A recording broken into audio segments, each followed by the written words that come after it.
Sarah never questioned the man she married, David, with his steady hands, warm smile, and perfect life they built together. But the day she uncovered a hidden box in their garage, everything shattered. What she thought was a harmless collection of old memories became the key to unraveling a chilling truth.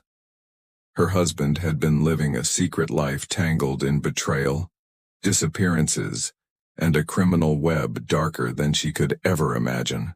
Sarah and David seemed to have the perfect life. Their small, neatly kept house in a peaceful suburban neighborhood was the epitome of tranquility. The neighbors often commented on how wonderful it was to see such a happy couple raising their two children. Emily, a bright 10-year-old with a love for reading, and little Lucas, just 7, a bundle of energy who loved playing soccer in the yard. They had Max, the golden retriever who followed them everywhere, and the family spent most weekends at the park, laughing and playing together. Everything about their life seemed flawless. David was the calm, steady figure everyone admired. He worked as an accountant at a reputable firm, a position that came with respect and a generous salary. He was always well-dressed, neatly groomed, and his quiet demeanor gave him an air of competence and reliability. He and Sarah had been married for 12 years, and to everyone who knew them, they were the model of a perfect couple, comfortable, secure, and utterly devoted to each other. Sarah, on the other hand, was the heart of the home. She had given up her career to care for the children, turning their house into a warm, welcoming space. The kitchen was always filled with the scent of fresh-baked cookies, or a pot of stew simmering on the stove. She'd planned their lives down to the smallest detail, playdates, family dinners, vacations, and she was content.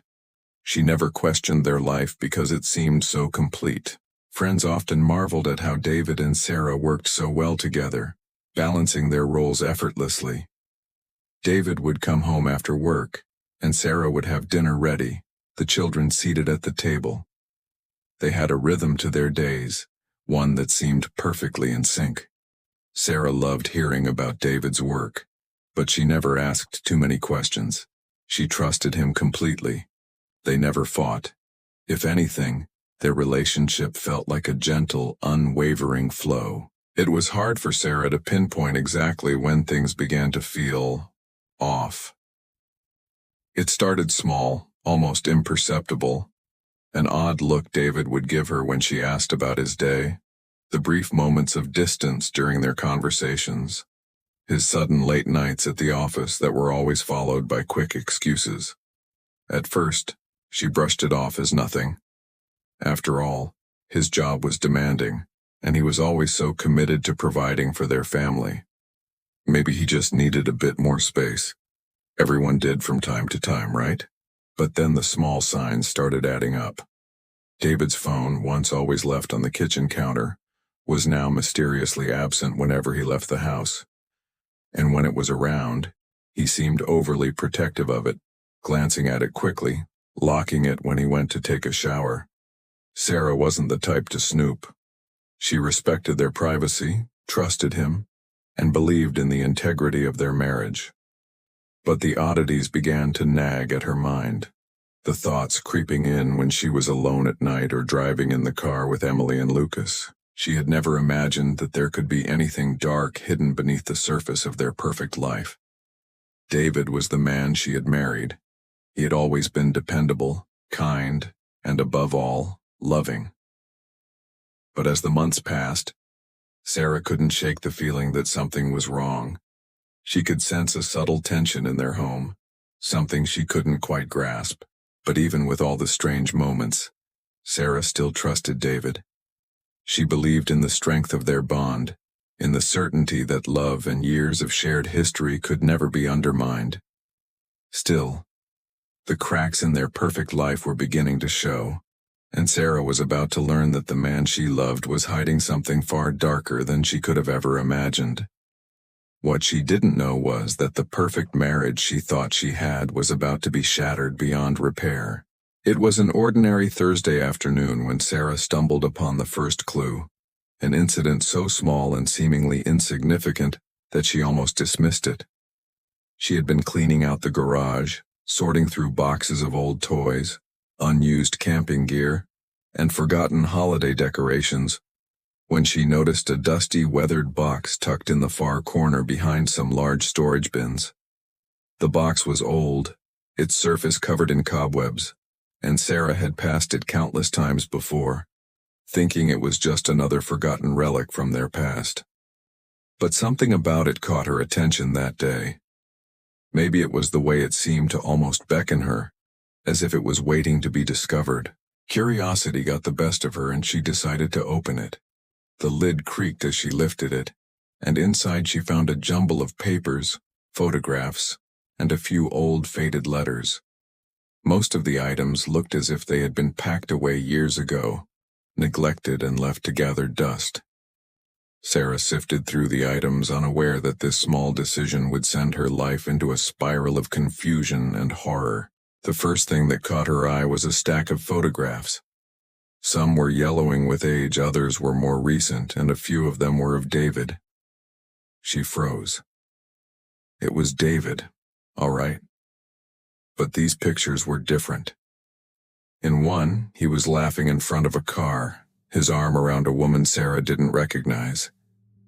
In another, he was holding a child, again, a face unfamiliar to her. These weren't the typical family pictures Sarah had seen on their vacations or birthday parties. They were private, intimate shots. No smiles for the camera, just moments captured that seemed too personal, too secret. As she flipped through more pictures, Sarah began to feel a knot tightening in her stomach. The photos grew more unsettling. In one, David was seated at a restaurant with the same woman, Lena, written in pencil on the back of the photo. They were close, laughing together, but there was something about the way they looked at each other that made Sarah's skin crawl. This wasn't just a casual acquaintance. The connection between them was clear, far more than a simple friendship or work relationship. Her hands were shaking as she pulled out the letters. They were all addressed to David, written in neat, looping handwriting. They were dated over the past few years, but the messages seemed to speak of something much older, as though they had been in some kind of secret correspondence for a long time.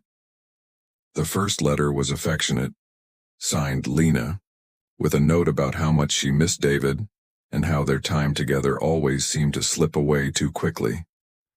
The next few letters were filled with longing, promises to meet again soon, and even talk of a future, one that didn't seem to include Sarah. Sarah's heart raced as she read. She had never heard of this Lena before, and now, looking at the letters and photos, a pit began to form in her stomach. Who was this woman? Why was David hiding these letters in a box in the garage, out of sight, out of mind?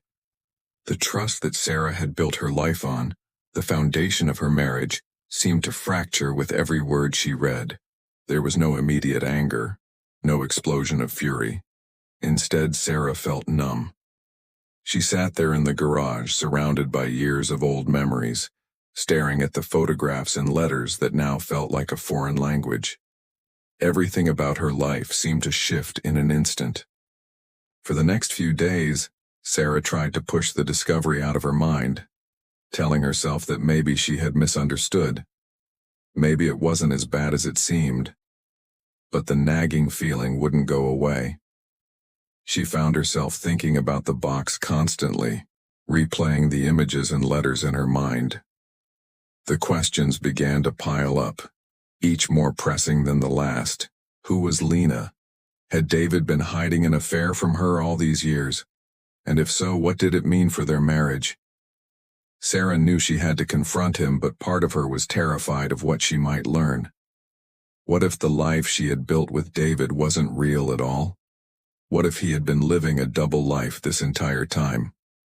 The questions consumed her, and she found herself growing anxious with every passing moment.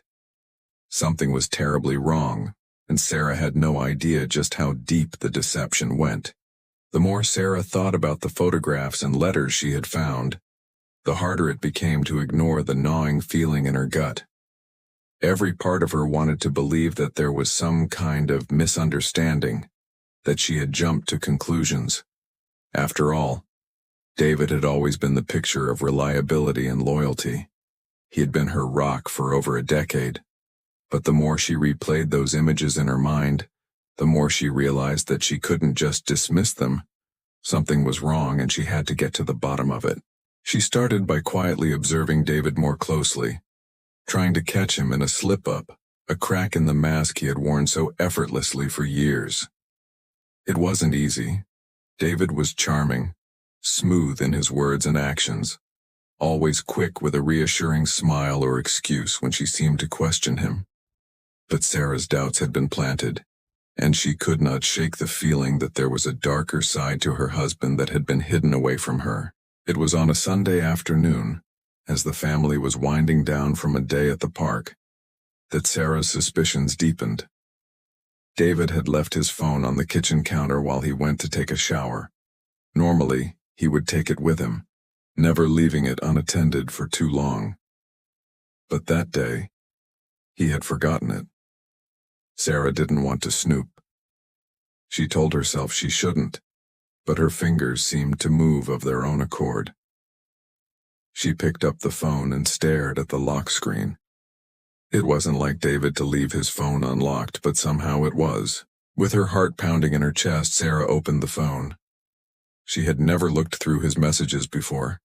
It felt like an invasion of privacy, something she would have never considered doing before the photographs. But now she needed answers. She scrolled through his recent texts, her eyes scanning for anything that might give her a clue. The first few were innocent enough. Messages about work, updates on the kids' school schedules, plans for their upcoming weekend getaway. But as she continued, something caught her eye. There were messages from Lena. Tons of them. Some were short and sweet, while others were longer, filled with expressions of longing. What struck Sarah, though, was the tone of the conversations. They weren't casual exchanges. They were intimate, filled with personal details about their lives, their feelings, and what they had shared together. Lena had clearly been a significant part of David's life for far longer than Sarah had ever known. The messages weren't just flirtatious, they were filled with hints of secrecy, references to meetings that Sarah had never been privy to. Lena spoke of wanting to see David again, sometimes with desperation, other times with affection. And there were also details that chilled Sarah to her core. One message, dated just a few months ago, said, "I can't wait to be with you in New York next week. We'll make it count this time, no more running away." Sarah felt a sense of betrayal so deep, it was almost physical. She had always prided herself on being able to trust David. He was her husband, her partner in everything. And now, here was the proof that he had been living a life outside of their marriage, a life full of lies, secrets, and hidden relationships. Her hands were trembling as she put the phone down, her mind racing. How long had this been going on? How many other messages, photos, and meetings had she missed? And the biggest question of all, why hadn't David told her? Why had he kept it all a secret? Was it truly an affair? Or was there something more complicated at play? Sarah's thoughts spun wildly. She could no longer ignore the magnitude of what she had uncovered. David wasn't just hiding an affair. The more she thought about the letters, the photos, and now the messages, the more it seemed that Lena was more than just a lover. She was part of something much deeper, something darker. But what exactly was it? Sarah wasn't sure yet, but she knew one thing for certain. This was only the beginning, and whatever was waiting for her on the other side of the truth was far more terrifying than she could have imagined. She had to confront him, but the weight of the knowledge she had just uncovered pressed down on her. She wasn't sure how she would ever look at David the same way again. The trust that had held their marriage together had been shattered, and the pieces she had uncovered so far were just the tip of the iceberg. The days that followed were filled with quiet dread. Sarah moved through the house like a ghost, performing the same daily tasks, packing lunches, helping with homework, folding laundry. But her mind was always somewhere else. Every time David walked into the room, she studied him like a stranger, searching for signs she might have missed all these years. She began questioning everything, every late night, every vague explanation, every time he said he loved her. It all felt hollow now. But Sarah wasn't ready to confront him just yet. She needed more than text messages and photographs. She needed answers that couldn't be twisted or denied. Late one night, after making sure the children were asleep and David had gone to bed, she pulled out the old box again. This time, she examined everything more carefully, noticing a small envelope tucked under the flap. Inside were several folded documents, printouts of emails, receipts from hotels, and what appeared to be scanned pages from official records. At first glance, the emails were the same kind of messages she had seen on David's phone, intimate, coded, and filled with references to secret meetings. But one particular thread stood out. It wasn't addressed to Lena. It was a message from someone named RM. The email was brief but cryptic, mentioning a shipment, a clean trail, and a need to get rid of loose ends. Sarah's stomach churned. This wasn't just about infidelity. It sounded like something criminal. She took out one of the documents, a scanned copy of a police report. The name at the top hit her like a punch: Emma Hargrave. Sarah vaguely remembered the name from years ago. Emma had gone missing when Sarah was still pregnant with Emily. It had been in the local news. A young woman, mid-20s, vanished without a trace. The case had remained unsolved. Her hands shaking, Sarah began searching online. She looked up Emma Hargrave, reading through every article, police report, and blog post she could find. And there it was. Emma had last been seen at a hotel in the city, the same hotel Sarah had seen listed in one of the receipts in the box. Emma had supposedly been meeting someone there, but the person's identity had never been confirmed. The timeline matched. David had taken a business trip during that exact week. Sarah began digging deeper. She looked at the other names mentioned in the emails and documents. Most of them didn't mean anything to her at first, but one by one she started finding patterns. Several of the names appeared in news articles about missing persons or mysterious deaths. A young woman found in a river 3 towns over.